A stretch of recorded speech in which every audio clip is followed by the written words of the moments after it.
you're building a media company. You must think there's a bunch of legs to it, right?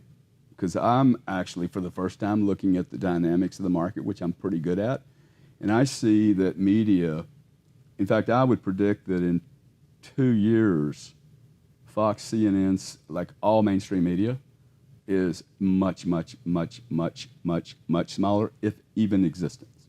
I also think education by 2030, the way we know it today, will not be here. There will not be kids in prisons learning nothing.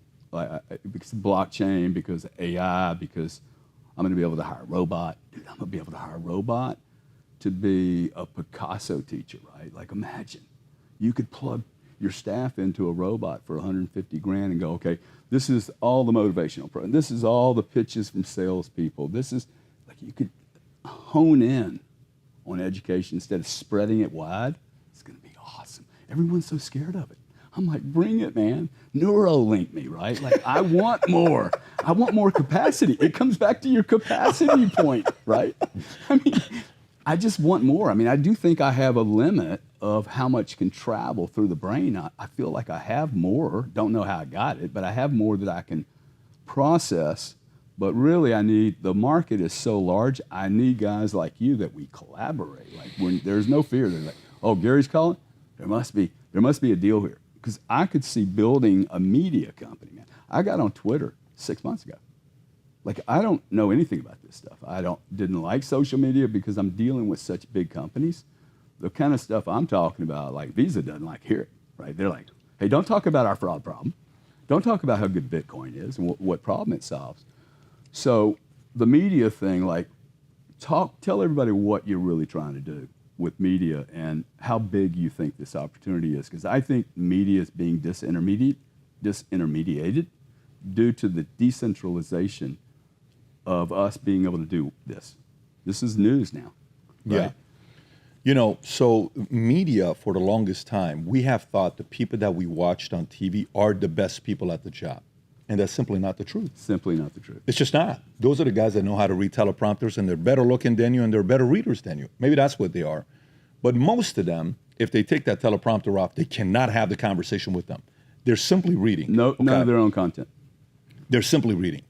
So watch how many of these guys that went from TV to podcast with no teleprompter, no interview prep with all this stuff. Look how many of them are doing well. Tucker, pro, crushing it. He's going to be okay. He's doing fine, right? But it isn't for everybody, okay? In the next couple of years, when these guys realize... Do you think many of the old media guys can do this? Or they fail, right? They no fail. way. Plus, they're not going to move from their $20 million. But here's what's about to happen. Many of these $20 million offers are going to go away because the companies are no longer making that kind of money. Look at what ESPN just did. The amount of people ESPN just laid off is absolutely insane. I'm getting the calls from guys at ESPN. All their WME, CAA managers are calling saying, any interest in this guy? Of course, I'm having meetings with them right here at the Cigar Lounge all the time. So the market's changing, and I'm having you know what I'm asking these guys? I'm like, do you really know what it takes to take a podcast? It's different than a TV show. You know what? It's very hard. This is work. Can you do that? What topics can you talk on? So how many different topics can you expand on? So tell me, give me how many issues you can go 7 layers deep on, not 3 layers deep. Right. You ask me about guns, dude, I'm not going more than 1 or 2 layers deep with you on guns, right? You talk to another guy, he can go 7, 8, 9 layers deep. So you put the guys across and you're like, dude, this guy's only 3 topics he can go deep on. This guy's 1-dimensional. This guy's at best 2-dimensional. Damn, look at this guy. He's 8-dimensional. This guy can pop, right? You're kind of looking at these guys. So I think media is going to go through disruption, and that'll happen. I think these... And offers you an opportunity? Who? These guys? You. By mainstream media being grossly disrupted, are you going to be one of the disruptors? Of course. Absolutely. Do you like that? Oh, more than you would know. Does it kind of like... It's more important even than the money.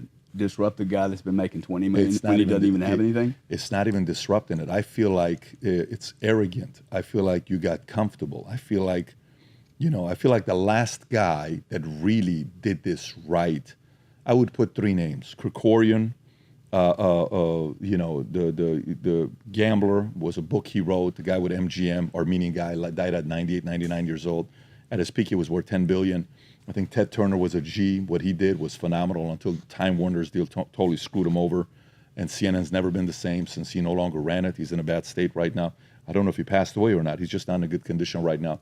And then Murdoch did a pretty good job building what he built on all the companies he bought. When you look at their documentaries or read their books, you'll see a bunch of things. But this is not an easy game. This is not a 5-10-year game.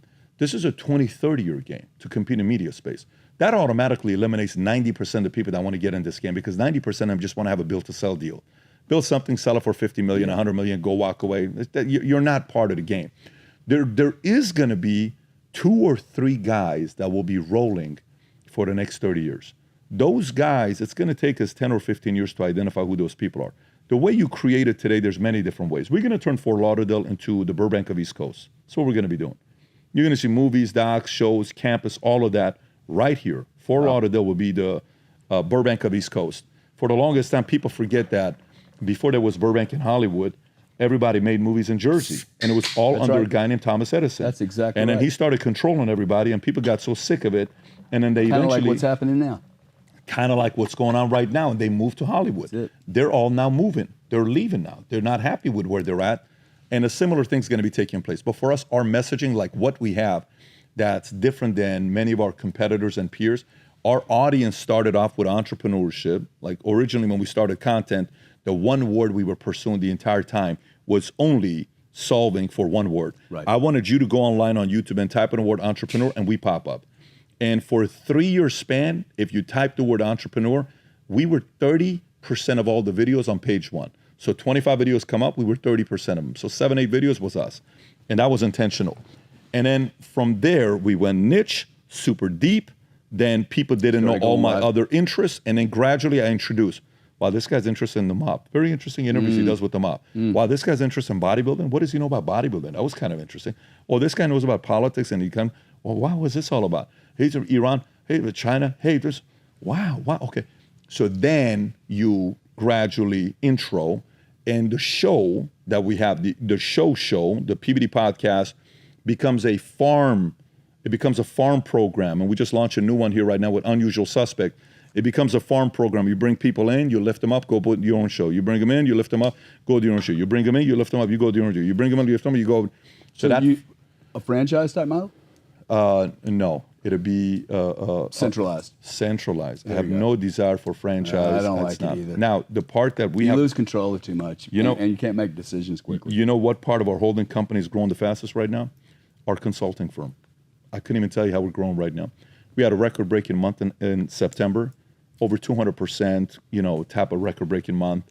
We're putting Corporates, individuals. No, corporates and individuals. It's not just one or the other. Corporates, like, just last week, one guy comes and sits down. He has a $100 million EBITDA, market cap 1.3 billion, wants to sell. The investment bankers he's dealing with, they're telling him, money right now is too expensive to get the 1.3 billion. Maybe you can get 700-800 million. And we've been through this before. We know how we can help them out. We know the guys in the marketplace. We deal with all the big money guys. And we can, sit there and see as a board or as a way to help you take the business to the next level, whether it's going to be the proper way to repackage it and go do this and that. We know how to do that, whether it's comp structure, whether it's hiring, whether it's, strategy session with your executive team, whether it's a challenge you're having with your business partners. We have products now on the consulting side. So David Consulting will be a very, very formidable multi-billion-dollar consulting firm. And that's not a company we have any desire of selling. Yeah, well. And so do you use that as lead generation to your other activities? So from there, it leads to product development division. Right. Not another thing to sell, it's product development. So we have a division where we build products internally that we market and we sell. This will be the build to sell model or build to keep model on the products we develop. We like that part of the business. It's not a guy comes into me and says, a much better multiple than yeah, consulting. hey, That's Pat, the problem with consulting. I'll give you a $500,000 sponsorship. We'd love you to do. Okay, what am I going to do with $500,000? Okay, cool, we'll take it because whatever. But my interest is more, can we build a product that can turn into a $500 million valuation? That's what my interest is. That's the product development side because we're getting the eyeballs. Last month total, if you take all our socials combined, we got around 500 million eyeballs last month, 500 million views last month. I'm not talking reach, I'm talking 500 million views Right. last month. Okay. That allows us, you know. Is that good, by the way, for someone that's been doing it that long? Because I don't know what the Compared to Mr. Beast, absolutely not. Yeah. He is, you know, he is in a league of his own. What has he's he been doing it for 15 years? He's a rock star. I mean, Has he been doing it for 15 years? He's been doing it since he was 15 years old. Yeah. He's probably been doing it for 17 years or something like that. He's been doing it for a while.